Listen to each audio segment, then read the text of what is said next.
Welcome, everybody. Can you hear me? Excellent. Okay. I'm Laura Chappell. I'm the Associate Director for International Policy at the think tank IPPR. I'm thrilled to be here hosting this conversation on Labour's foreign policy agenda. IPPR has just re-entered the international policy space after more than a decade where we focused more on domestic policy issues. And we've done that in part because it's impossible to ignore the transformation in the international arena. When Labour left power, last left power, three sort of facts encapsulate for me what's changed. So at that time, the G7 was called the G8 because Russia was still in it. Any advice on how to make the mics not make noise is welcome.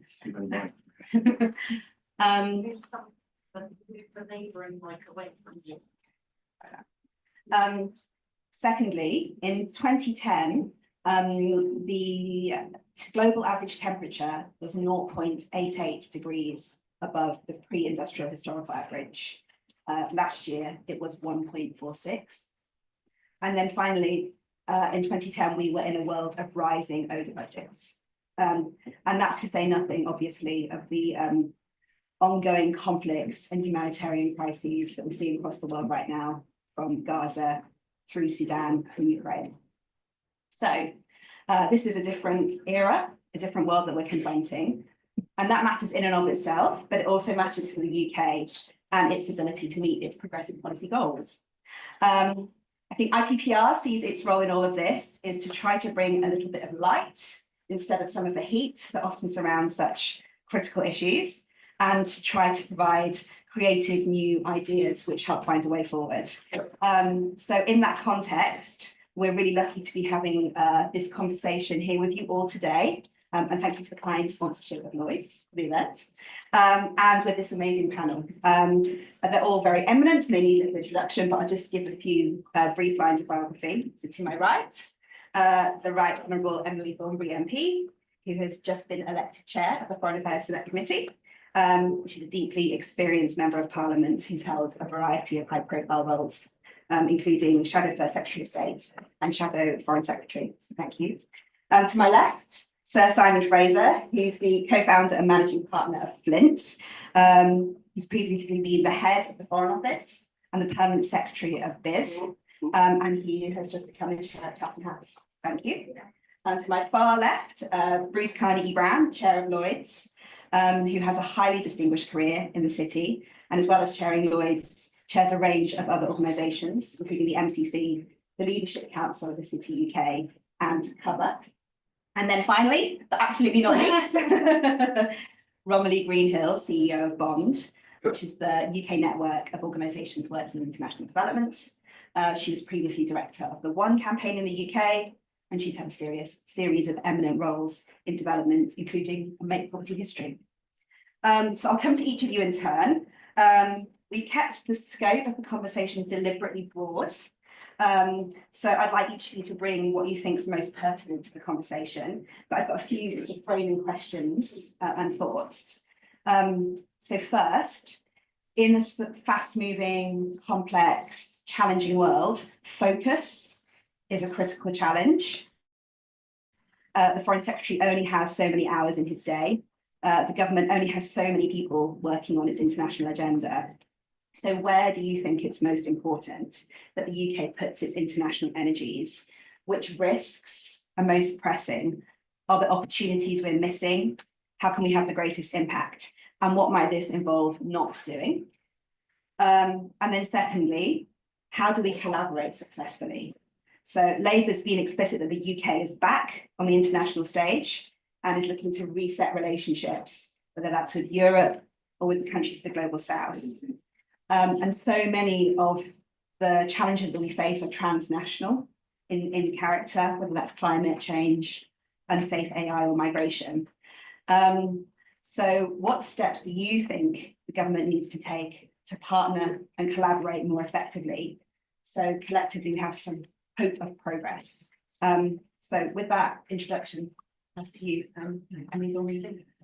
Thank you ever so much. Thank you for the welcome, and well done all of you getting out in the rain at this time of the morning, getting through security on time, unlike me. But I hope that you're enjoying the conference. I have to say, I'm enjoying it enormously. I am so excited by the prospect of a Labour government at last, the first one for 15 years, and there is so much to do.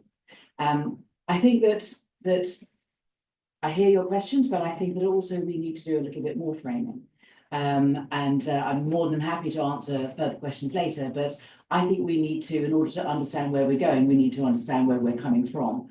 And I think that we should, at this stage, in the first conference of a Labour government, actually acknowledge what a mess the Tories made of our international reputation. I mean, I can take some shortcuts. I won't go into it in details, but let me just give you 3 examples of how the Tories must have deliberately intended to undermine our reputation. We had a Brexit secretary who said how surprised he was that Dover was such a major point of entry for things coming into the country. We had a Northern Ireland secretary who was to become Justice Secretary, saying that we were only going to break international law just a little bit. We had Boris Johnson, I don't need to go any further than that, who was Foreign Secretary when I was Shadow Foreign Secretary, where people used to openly laugh at us. They used to openly laugh at us and, saying things like, well, of course, the Italians have to be friends with us because we drink so much Prosecco, or writing poetry about Erdogan shagging goats, or quoting inappropriate Kipling poetry in the most extraordinary places, and being deliberately, in my view, surely deliberately insulting. He undermined our reputation. He made us a laughing stock. And I think that of the many mistakes that Theresa May made, making him Foreign Secretary must have been one of the biggest ones. But it doesn't have to be like this. I think that there is a great deal that I think that we need to regain our confidence in ourselves. And after 14 years, and after all this time arguing about Brexit and looking at our own navels, I think that we need to move on. And what we need to do before we move on is actually do a quick assessment of actually why it is that we've been missed, why we can be powerful, why we can be effective, and what it is that we have to offer the world. And just kind of pause for a moment and take a breath. I think there are so many things that, the list that I have, right? If you were a country that had just one of those things, in many ways, you would think, well, actually, that's a kind of tool that we can use for expanding our reputation and our standing internationally. I mean, we are in a unique position, I think, whereby our closest allies are in Europe, just across a very small stretch of water, but we also have a close relationship with the United States. That is a unique position internationally to be in. We have English, which is our language, but is the global language where people do talk to each other, and that again gives us, I think, a great deal of impact. We have the role that we've played in defence, even through all the fighting amongst the Tory party. We nevertheless continue to play a leading role in defence, and our role in NATO, I think, enhances our reputation. We have made a contribution to international development in a way which I think, again, is unique. To separate international development from our interests as a country, our political interests as a country, and actually just to be involved in international development in order to do the right thing and to do it the way in which we have and as well as we have is something that we should be proud of. I think that we need to make sure that we remember that we have promised to go back to 0.7% in terms of money that we will be spending on international development and not leave it too long before we go back to that. Our legal system is revered, no matter what it is, the mess that we made of it domestically, but nevertheless, we also should remember that most international law was actually written by British lawyers, as was our big contribution to so many of the institutions around the world where we played a pivotal role in the post-Second World War settlement.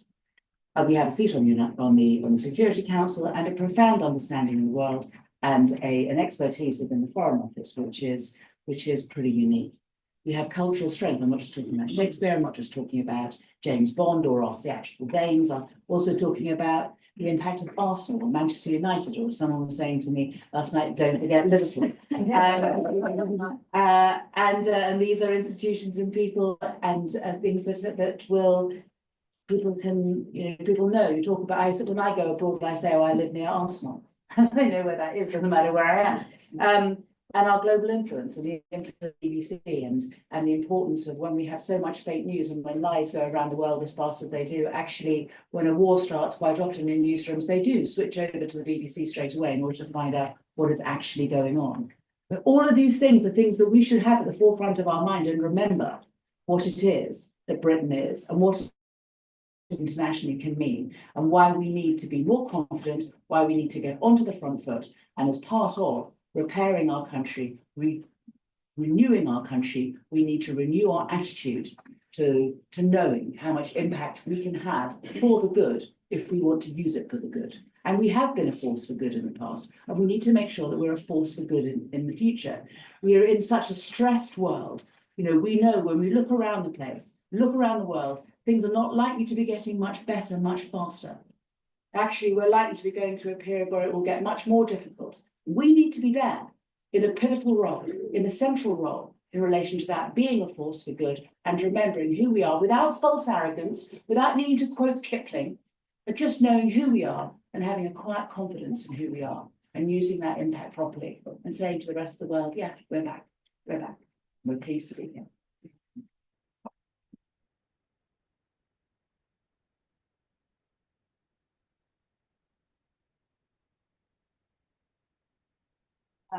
I'll turn to you, Simon, for your reflections. Okay, thank you. I'll try not echoing. Can you hear me? Yes. Okay, good. Well, thank you. Thank you very much, Emily. And I'm picking up on that. I mean, I'm going to talk as a former permanent secretary and tell you what I would be advising the government at the moment in terms of foreign policy. But before I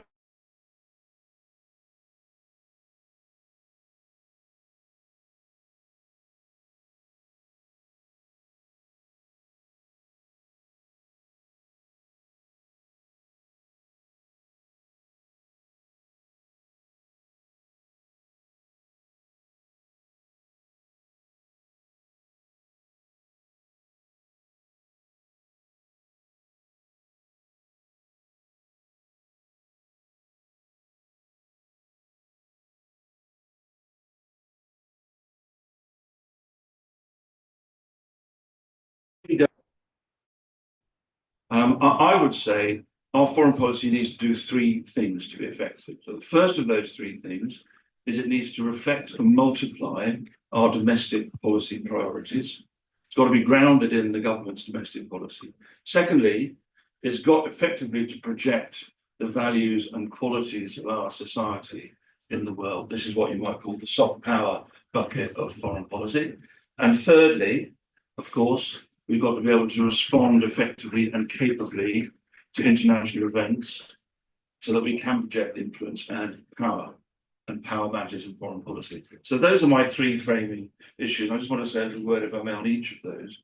On the first one, I think it's incredibly important that the FCDO now thinks about its relevance to the core agenda, i.e. the 5 missions.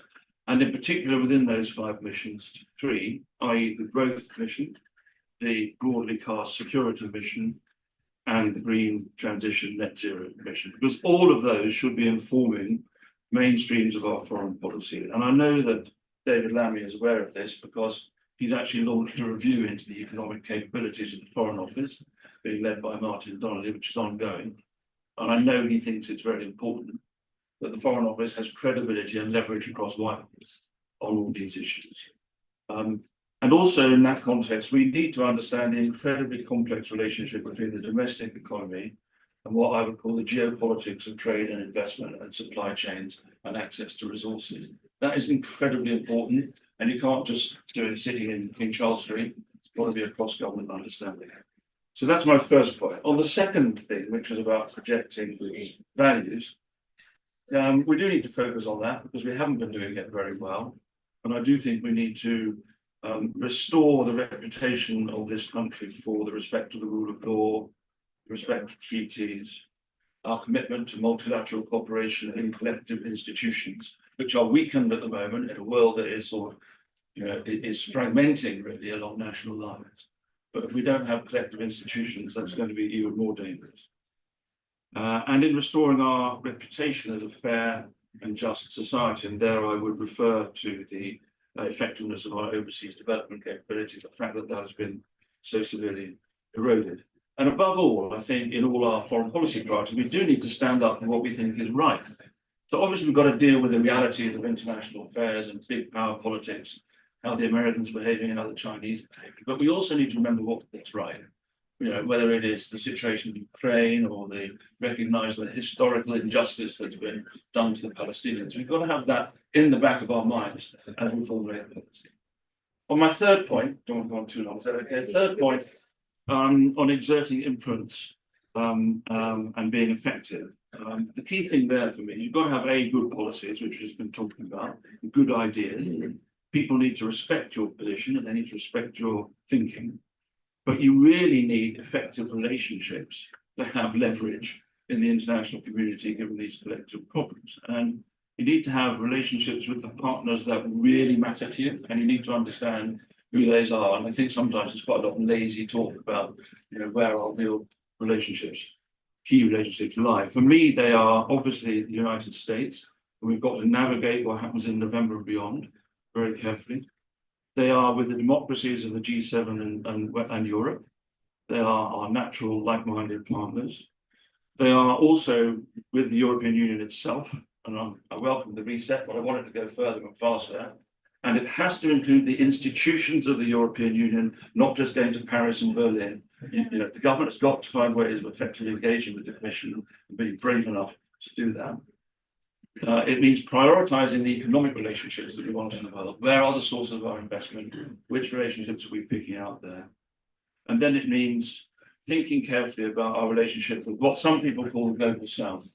I prefer to call it the selectively aligned, i.e. those countries which are now picking and choosing their relationships according to issues, where we need those relationships to work, but we have to understand where those people are coming from. And again, both on development and on that, David Lammy has launched 2 other reviews in the Foreign Office at the moment. So I welcome the fact that he's focusing on those issues. And I'll stop there.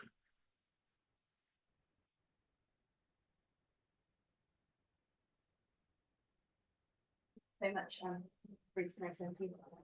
Thank you, Laura. Thank you also for convening the panel, and thank you to the audience for being here. Delighted to be the sponsor of this conversation. I think already established around the table is the complexity of the environment that this new government is inheriting in the world of geopolitical uncertainty, a land war in Europe for the first time in 75 years, the Middle East, issues around Taiwan, climate change and its impact on weather, and of course the movement of people around the world, and socio-economic resilience more broadly. And then thirdly, technological shifts, not least in the rapid development of AI. And to those less aware, Lloyds is a marketplace, not a company. It's been going over 300 years, and it is host to some 80 insurance businesses that write principally complex specialist insurance risks around the world. So 25% of the capital deployed in the market goes to underwrite natural catastrophe risks, and clearly the severity and frequency of those is increasing due to climate change. Our fastest growing line of business is cyber risk insurance. We underwrite 25% of all of the world's cyber risks today. That is a frightening thing to say. It is our fastest growing line of business, and so we're learning every day about the risks that we're insuring and underwriting there. It's also a place of innovation. So it has a proud history of innovation. It underwrote the first marine and cargo activity going on in the world 250 years ago, underwrote the first aircraft flights, the first motorcars on the road, the first satellites in space, the first cyber insurance policy was underwritten at Lloyds 25 years ago this year. And of course, we need to adapt to the changing risk environment that we face, which is increasingly about intangible risks rather than the tangible risks of property, which is where insurance historically has played a role. So the international dimension is incredibly important to us. 85% of the revenues that come to Lloyds come from outside the United Kingdom.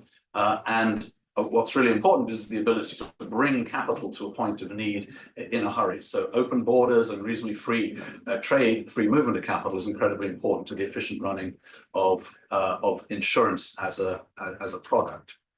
If you trap capital geographically, it becomes really inefficient as a way of managing big global risks. So key for us is to continue to have the UK as the world's leading centre for these major insurance risks, which focuses very much therefore on skills and talent and education and visas to get the right people into the marketplace. And if we have the right people in the marketplace, then they will attract capital, and that capital that supports the underwriting risks that we take comes from all over the world. And then, of course, we need to attract customers from all over the world to bring their risks to the UK. And so continuing to be that global leader is incredibly important. And so in terms of Laura's challenge around focus and collaboration, for me, open borders and free trade are incredibly important, and multilateral relationships that preserve the licenses we have to underwrite business in 200 territories around the world is an incredibly important thing to maintain, to be able to engage with governments in different parts of the world on a huge variety of issues that don't respect borders. Clearly, one of the facets of things like cyber risk and pandemic and climate is it is not a respecter of borders. And in order to be able to be effective in managing these risks, we've got to manage things on a multilateral and cooperative, collaborative basis. A good example of some of the things that we do that are genuinely differentiating. We underwrite the grain cargoes that come out of Ukraine through the Black Sea into emerging markets, taking grain into emerging markets, principally African emerging markets. So vital to Ukraine's GDP and vital, of course, to developing economies that need the grain as part of their food chain. And so in the last 20 months that we've been doing this, and the ships obviously would not move without insurance, 30 million tons of Ukrainian grain has moved through the Black Sea in more than 1,000 vessels. And so when done well, insurance enables people to take more risks than they would otherwise be able to take. And particularly when we get on, no doubt, to the questions around geopolitics, it is our job to take a lot of those risks off the balance sheets of our customers and bring them onto our own balance sheets so that these customers can plan with greater certainty and manage the risks they want to retain versus the risks they want to sell off into the insurance industry. Thank you.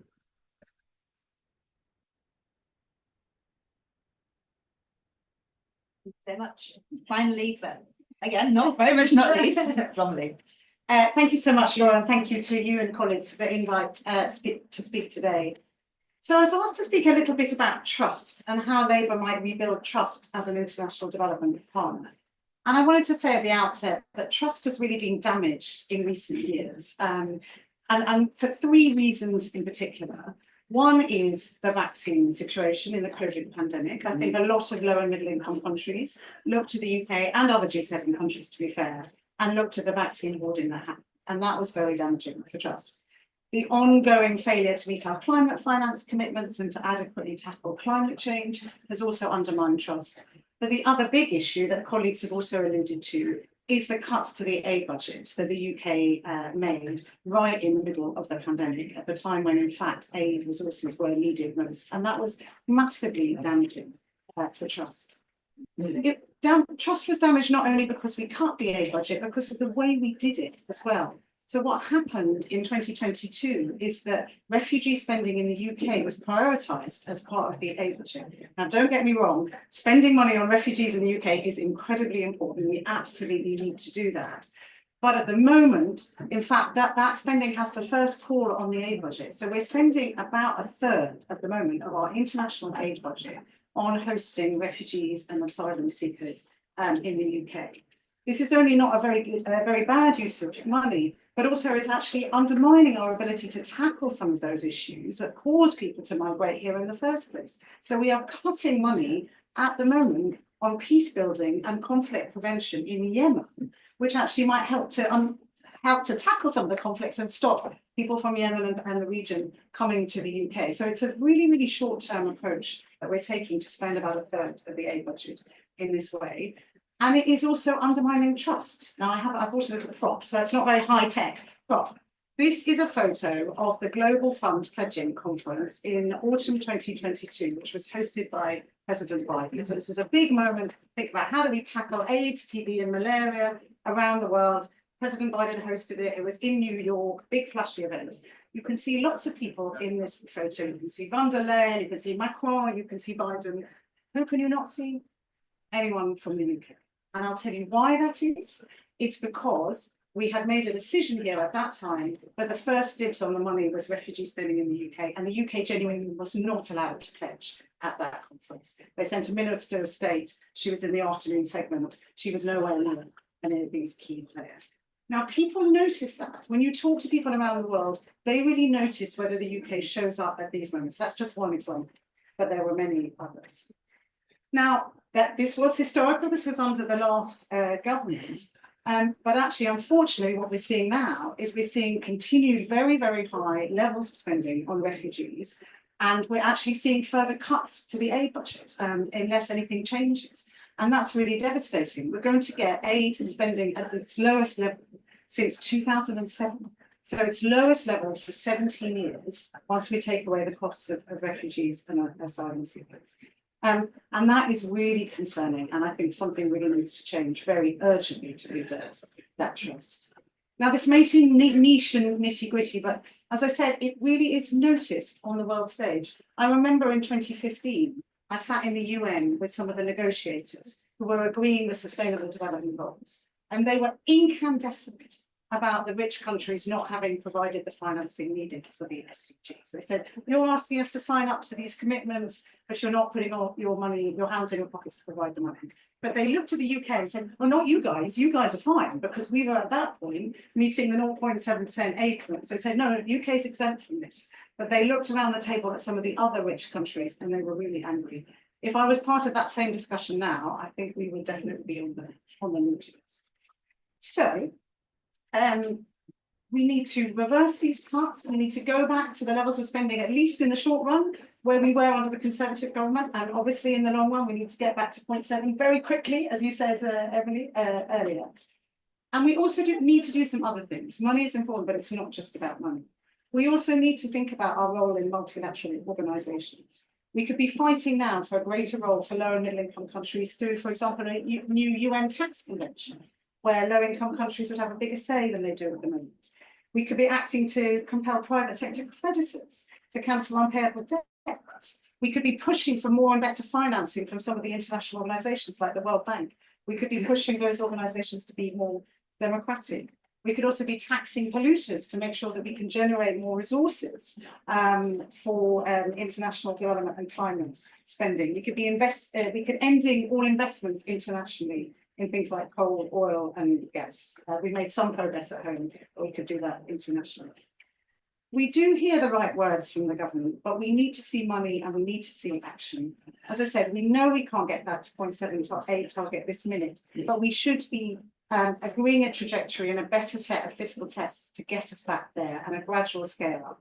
And at least we should not be seeing further cuts. And we need to show that we're really serious about pushing for a fairer say for low and middle income countries in the global system.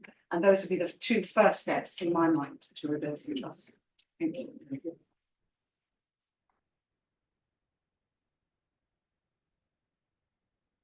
Thank you so much to the panel for a really thought-provoking and diverse set of reflections. I'm going to be keeping a very keen eye on time because I'm aware that both Emily and Romilly need to depart absolutely on time. So I'll put a question to the panel and then I'll open up for wider questions and conversation, and then we'll pull it together at the end, the final reflection from each panel member. So I'm going to take your starting point there, actually, Romilly, in terms of my question. So I'm interested in the $1 million question or $1 billion question of how do we start to think about financing the UK's future international agenda? So there's the piece about the international development budget. there's a piece about defence spending, and they're both very interesting because we couch them in terms of a percentage of our expenditure, rather than maybe, as might be more typical, actually what we want to achieve and deliver. So I'm interested in the panel's reflections on spending in key areas of international policy. But I'm also interested in any reflections you have about how the UK can mobilise finance behind its objectives more broadly. So, for example, at COP, they're discussing a new finance goal, and there's a public finance element to that, but there's also an element of leveraging other resources behind these challenges, which we simply must achieve in order to achieve the scale that meets the size of the problems. So I'm interested in each of your thoughts on how does Labour make sure that resources are sufficient to meet the challenge. I guess we just heard from you on finance, so maybe we'll go the same order that we did originally.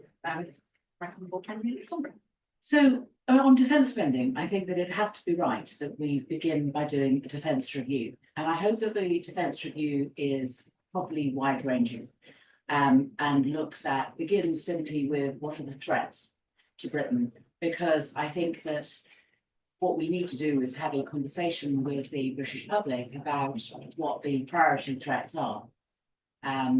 We know that in this modern world, that actually if Russia wanted to destabilise, let's say, a Baltic nation, it doesn't necessarily send tanks over the hills. It destabilises the internet, the banking system. We know that because they've done it. And they can do it again.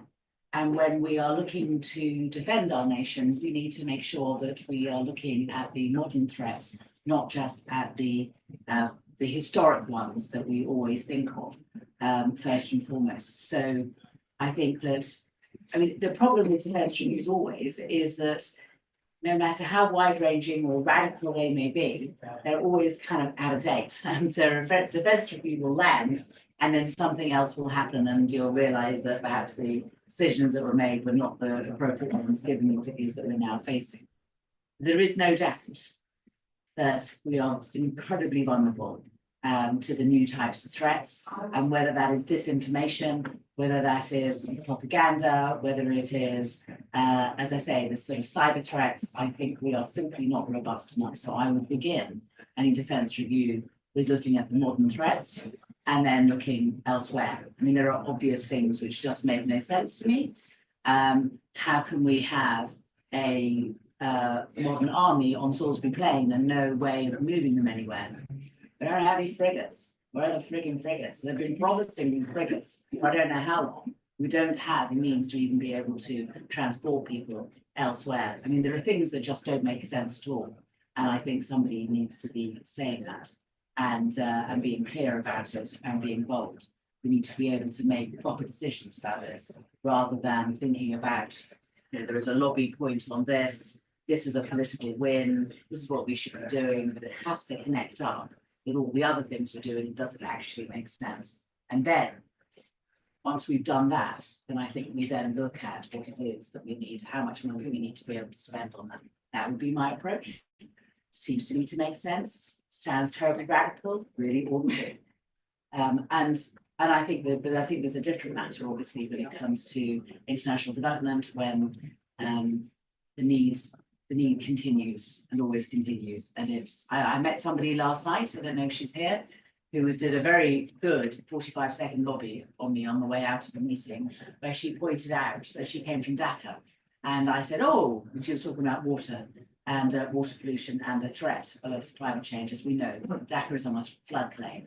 The Bangladeshi people have hardly ever produced any carbon, and yet they will be hit first, or one of the countries that will be hit first. I've always been proud of the fact that Britain has invested heavily in defending Dhaka and defending Bangladesh as best we can from climate change and from rising sea levels. And they were told, no, it's been cut by 70%. That was the conversation. Yes. Thank you. Simon. Thanks. Well, I think we need to bear in mind when we have this conversation the context which we're operating in, which Rachel Reeves will no doubt talk about again shortly this morning, although perhaps in a slightly more optimistic this, which is that it's really difficult in terms of public spending. And there's a lot of focus on the budget. There's less focus on the interim spending review for government departments is going to take place in November, and the multi-annual one, which is going to take place in the spring, which is going to set budgets for years, and that is an incredibly important moment. And George Robertson's defence review is going to play into that. So we're on a timeline here of thinking over the next, say, 6 months about how this is going to play out. I absolutely agree that we need to try to increase defence spending. It looks like a no-brainer when you look at what's happening in the world, in Ukraine and elsewhere. We should be doing that. But I want to make a bit of a defence for diplomacy, because that's my job. So if you look at overall resources applied to international affairs in this country, I couldn't actually, I've failed to look at the latest numbers. Now, you may correct, but I think it's about 60 billion overall, the budget spending, and most of that goes in defence. Second biggest item is aid.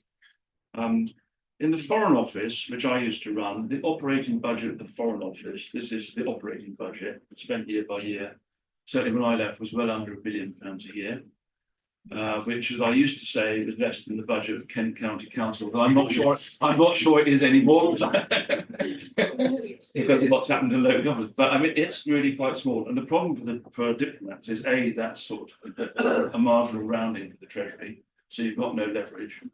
And B, it's very difficult to demonstrate in pound shillings and pence terms what the value of the spend of that money is. I mean, how do you demonstrate the value of stopping a war as opposed to the cost of having a war? It's very difficult to do.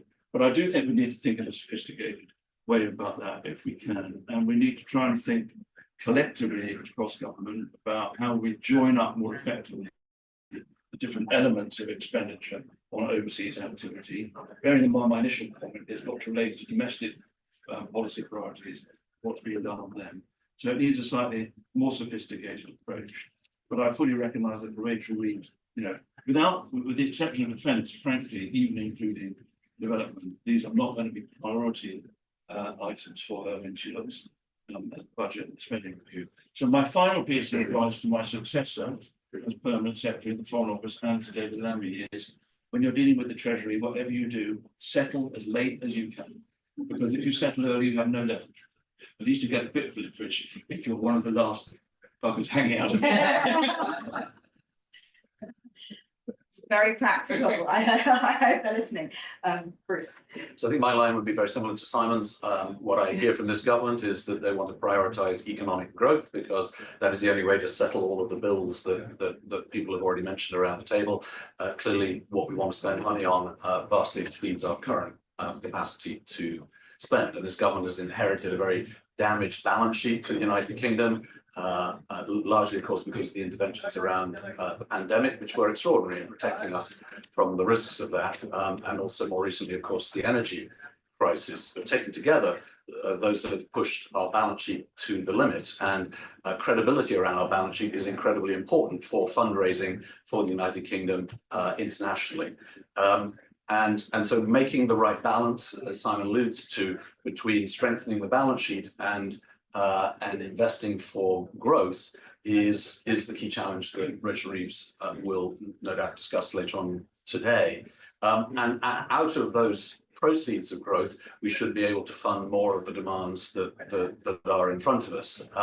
Without that growth, I think we will be left making ever more difficult choices about where to allocate the funding. And as we've heard from Romilly, doing a pretty poor job of it and only getting worse. So I absolutely support the government's ambition around economic growth. And I think business people generally applaud that focus. And the second thing the government says is it wants to partner with the private sector to leverage what the government can do in the space. And I think this is an underutilized resource for the country over time. And if we were doing more to invest in the infrastructure of our country, for instance, through the private sector, then a lot of government spending could be rehypothecated to some of the international demands that Romilly so eloquently spoke to. So for instance, at Lloyds, on any day of the week, we have about £100 billion of cash and short-term investments, obviously held to pay the claims that we face from the business that we underwrite. But there are huge restrictions on what we can do with that cash because of regulation. Now, I think not all of that cash, because you've got to be able to honour your obligations in a timely way. But a portion of that cash could be reinvested, for instance, in the UK's infrastructure network, supporting the growth.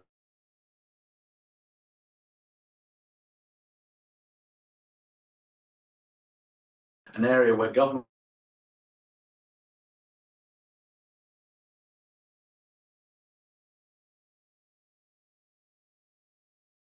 can help, and it doesn't affect the balance sheet in order to generate better returns out of the resources that we have, and out of those resources then to be able to meet the needs, whether it's defence, whether it's foreign aid, that we all aspire to fulfilling. Thank you so much. Romilly. Thanks, Laura. Just on the financing point, I mean, of course, we all understand the domestic context that we're living in. But the reality is that actually often if we don't spend money now on making the key investments that we need to spend money on, the costs are going to get worse and the financial impact is going to get worse over time.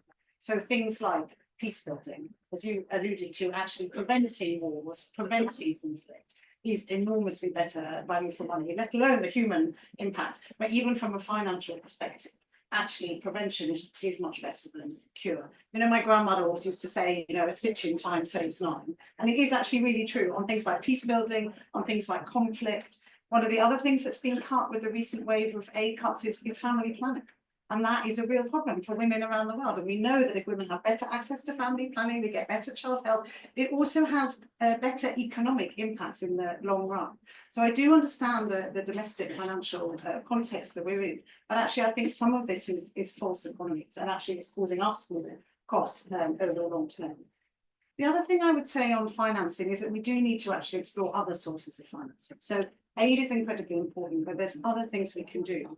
I alluded very briefly to sort of taxing polluters for things like climate change. That can be really win-win. We can think about climate taxation. We can raise additional resources that can do some of the investments that we need to do. Things like tackling illicit financial flows as well, which I know the Foreign Secretary spoke very eloquently about, in fact, at an IPPR event a few months ago.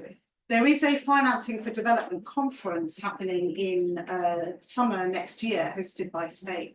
And this will actually be a really key moment. It'll be one of the big moments where we would like the UK to show up. And that will be a real opportunity for a kind of international conversation about how we do raise more financing. But again, for the UK to be there, we need to rebuild that trust, and we need to be putting money on the table now from the over budget as well. That's superb. Thank you so much to all four of you. Okay, let's open up for some questions. Wow. Okay. I'm going to go with the man here in the front, and then the woman at the back with the bracelet. I don't know if we have a roving mic. I don't need one, probably. Okay. So a quick comment. We not only have a damaged balance sheet, we have a damaged P&L as well. And one way of making a contribution towards that will be to let asylum seekers work whilst they wait and lock in horrible ships and things. But I have a serious question as well, a very, very serious question, and a painful question. The truth of the matter is the United States is proving to be an undependable ally, not an unreliable ally. But if we get Donald Trump, and also there's been some weakness in the Biden administration in support of Ukraine. So the question is, do we need a NATO East, which has really an integrated command, control, and capability function to operate independently of the United States? Because we haven't got it, it takes some time. Hi, Carl Clarendon, I'm the International Government Elements, and I've spoken quite a lot about partnerships with states, which is completely understandable. But there hasn't been much discussion about the importance of the UK partnering with civil society and human rights defenders around the world who are often on the front line of achieving progress across the UK government's foreign policy objectives, whether it's climate, SDGs, women's rights. And obviously civil society and human rights defenders are facing unprecedented repression around the world as well, often by the same states who are breaching international law more broadly. So does the panel agree that the UK really needs to change and improve the way it supports and partners with civil society and human rights defenders? Thank you. I'll take one more and people are opportunities. Okay. And thanks for all the consideration resources. Really want to thank the panel for highlighting the short-termism of the UK budget, and particularly want to thank Romilly actually for highlighting the example of peace building funding. We know global insecurity will impact the UK. The climate emergency is likely to exacerbate conflict. Also, conflict makes it harder to actually tackle the climate emergency. But funding for civilian peace building and conflict resolution is just 2% of the total OPM budget. So I want to ask the panel, how can the UK take up a global leadership role in terms of peacemaking and peace building, both in terms of the finances, but also non-financially, how will it do so? Okay, great. I'm going to go in reverse order this time.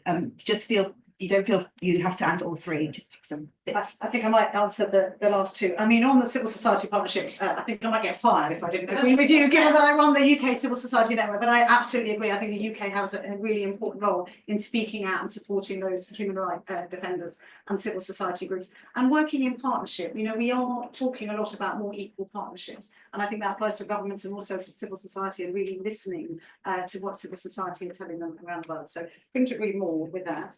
And then on conciliation resources, absolutely, I think we do need to see a scale up of funding for peace building and conflict prevention. That's something that's really important for countries. It's also important, as you rightly said, for global security as well. And actually, it is, if you're looking at it from a purely kind of financial lens, it really does save money in the long run as well. As I said, it can only kind of impact on people. So basically, I agree with everything that you said.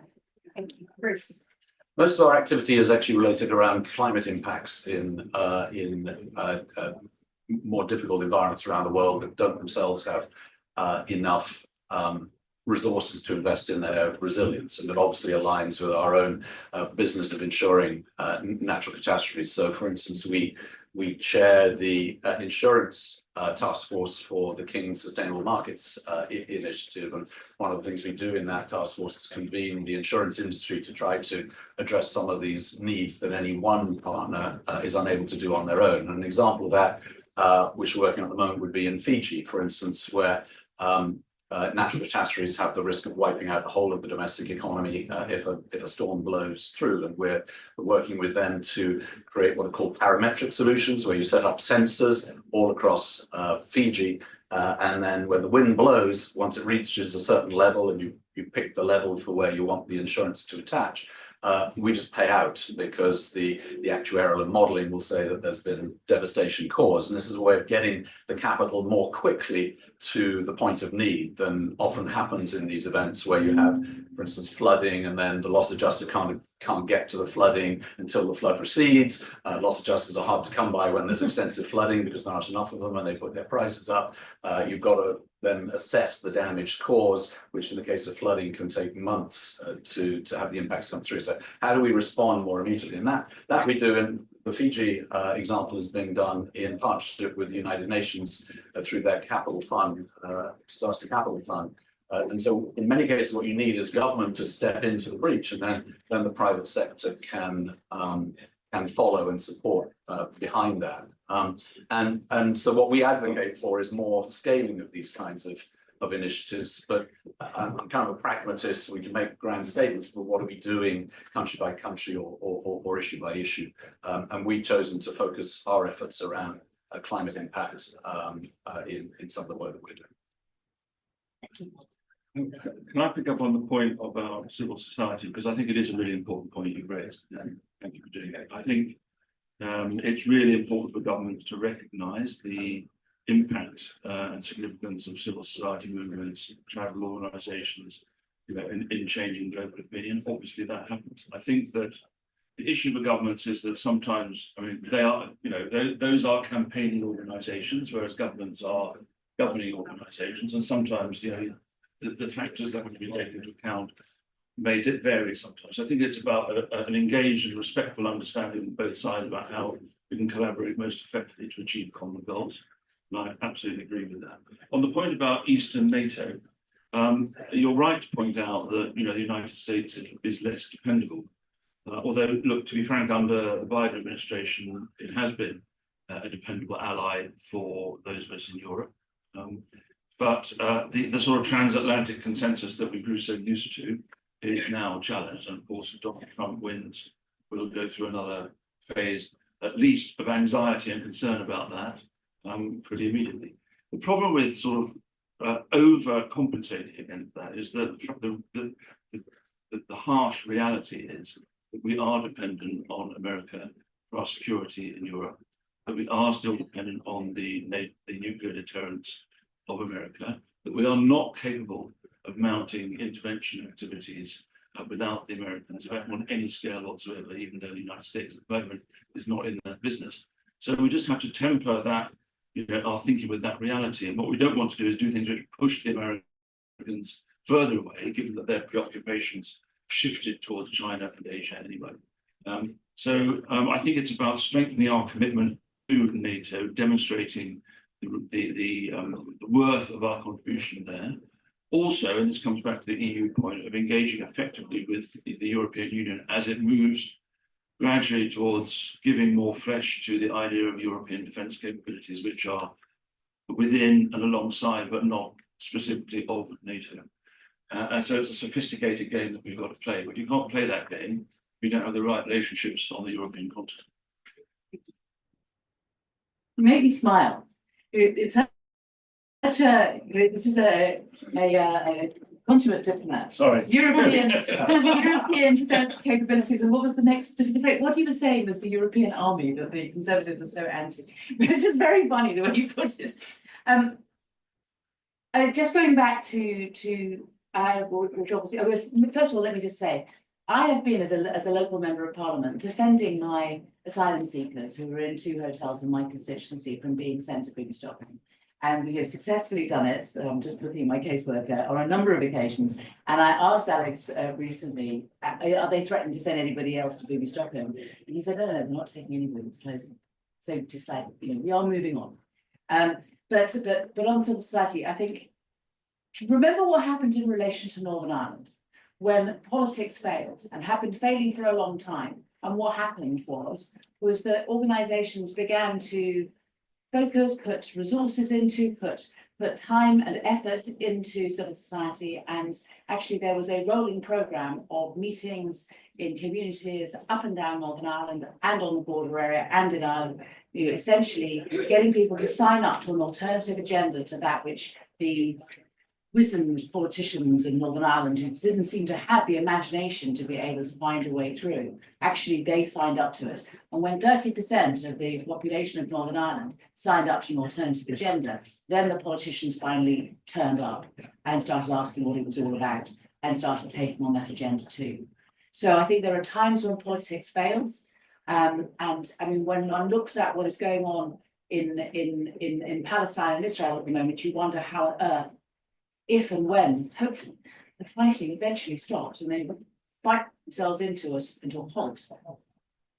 Where on earth will we go from there? And whatever the international community may or may not want to do, there needs to be some sort of support within the 2 countries and the people of the 2 countries. And so how does that build? And how do we do that? And it will have to be, it seems to me, a focus on building civil society and alternative voices coming from the people themselves. When one looks at the fact that 65% of the Israeli people want there to be a ceasefire in Gaza and the release of the hostages, and when one sees that Netanyahu instead is sending 2 battalions to northern Israel, you can see there is a big disconnect and there needs more work doing. Thank you. Let's do one more round. Okay, we'll do the man at the back and then this man and then. Tom Baker, Save the Children, thank you for the panel. You touched on it a little bit, but I wonder if there's more Labour could be doing. I'm interested in, Sir Simon, your reflections on what's stopping Labour doing more to work with UK as a financial centre on some of the issues about reducing cost to remit overseas, the opportunities around private debt, as Romney's alluded to, the opportunities about leveraging more on climate finance. Be interested whether there's opportunities there for Labour to do more, which wouldn't cost the Treasury anything to do it. James Gins from the Centre for Long-Term Resilience. Can I ask the panel, the last integrated review was titled Global Britain. Should the next one, given all the threats that Emily's pointed out and the panel's pointed out, and all the vulnerabilities, should the next one be titled Resilient Britain? Thanks. Annette Fisher, I'm a consultant with the Foreign Office. Under the previous government, your reference in your questions there was the integrated strategic review, and now we have the integrated security fund, which used to be called CSSF. I'd be interested in the panel's thoughts on the sectioning off of ODA for this fund and its potential future purpose and role, and do we think we still want that? Do we want to be looking at a more integrated ODA security approach to our overseas development spending? Thank you. Let's go starting with Emily Spencer. I'm really interested in this point about remittances. I think that it is it's something that the various communities know about and know how important it is, and we know that this is direct funding point is something which is effective, and people who know families and know what's happening, of course, and we need to be giving every assistance. So I think that certainly is something that they should be looking at, and I'm more than happy to play my part in investigating them. Thank you. Bruce. So a couple of points. One, on remittances, I think one of the challenges is around money laundering, and the regulations on money laundering are so tough now that people retreat from anything that might create that risk. And this creates real obstacles to remittances, particularly to difficult places where money laundering might be expected to occur more frequently. And I think this comes back a little bit to risk appetite, whether we're willing to take a bit more risk because the benefits outweigh some of the problems. And I don't think we've calibrated that in the right place today across many risks associated with the regulation of financial services. Secondly, on resilience, this is a big theme for us at Lloyds. So again, insurance really only works around protecting unexpected loss. When a loss becomes expected, clearly at some point the premium and the claim are the same thing. So the economic model around insurance breaks down. And so what happens when events occur more frequently and more severely is that actually insurance retreats in front of that. And if we're going to get insurance to work, we've got to have more resilience in various aspects of our economy. And we do quite a lot of work with various governments, not just in this country, around issues. So cyber is a really good example of this.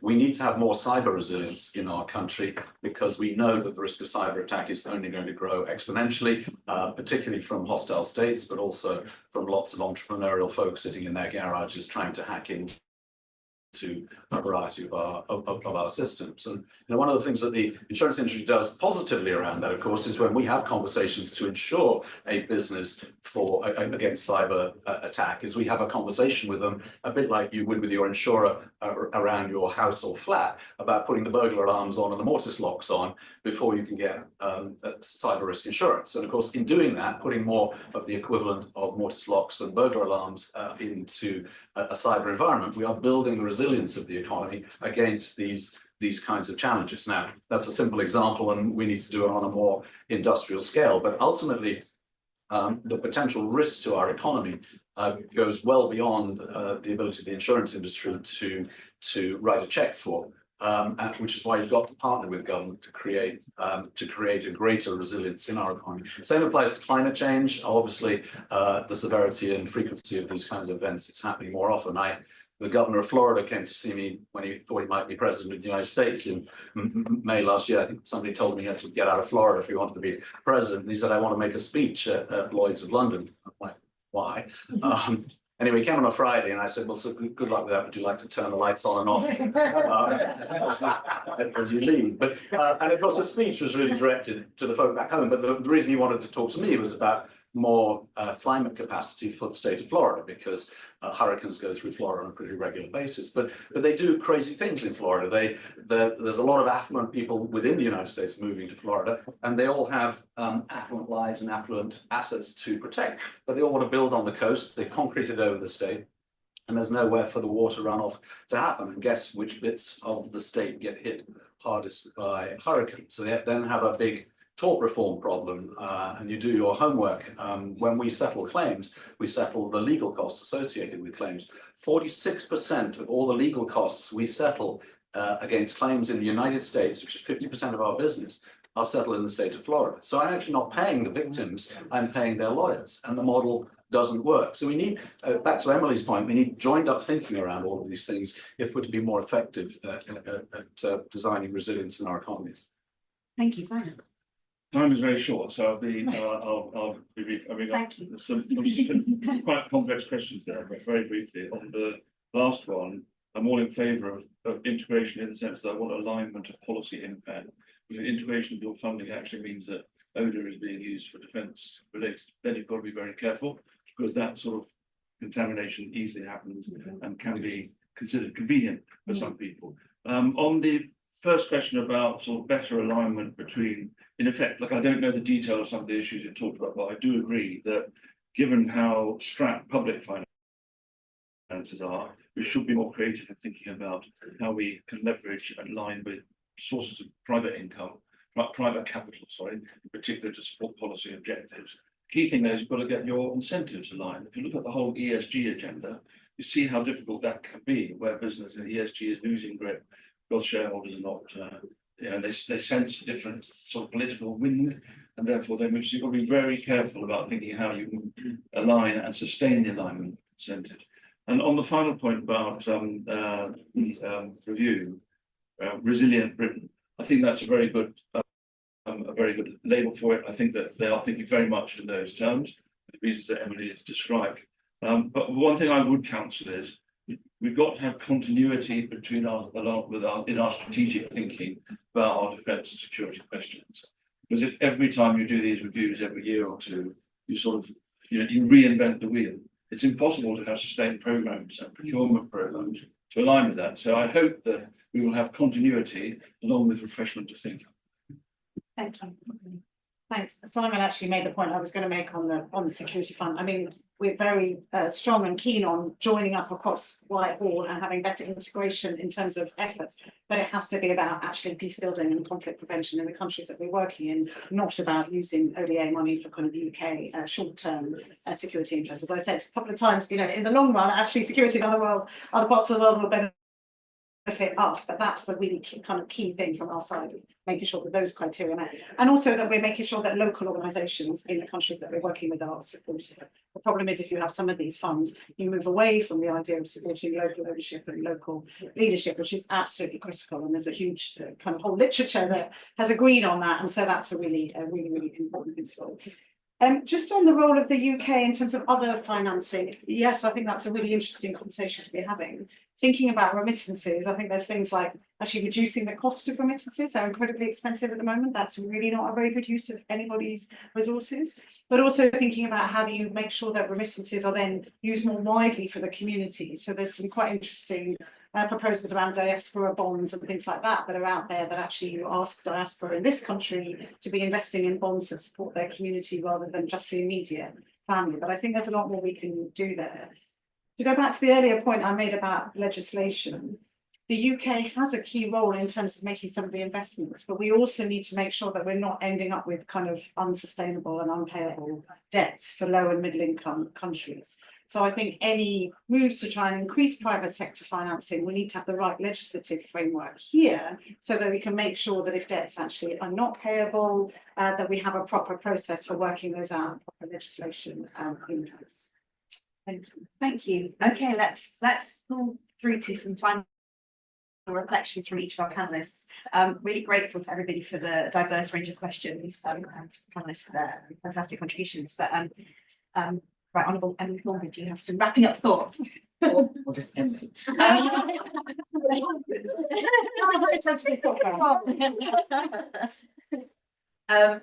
I have to say that I am looking forward to being chair of the Foreign Affairs Select Committee very much indeed. I've yet to get a committee. It'll be elected at the end of October, and I think that it is quite clear that we have a huge amount to do, and it could not be a more exciting role. So I'm really pleased to have that opportunity, and I suspect I will be seeing quite a lot of people in this room in the near future. So thank you very much. Thank you. Simon. I think I've said most of it. I have to say I'm looking forward to not appearing for the Foreign Affairs.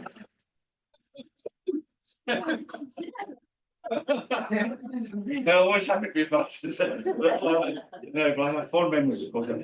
No, I just think maybe the point is this: that it's such a huge agenda, and there are so many constraints on our ability to respond to that agenda that I do think that prioritisation and consistency in prioritisation is going to be incredibly important, incredibly difficult to achieve.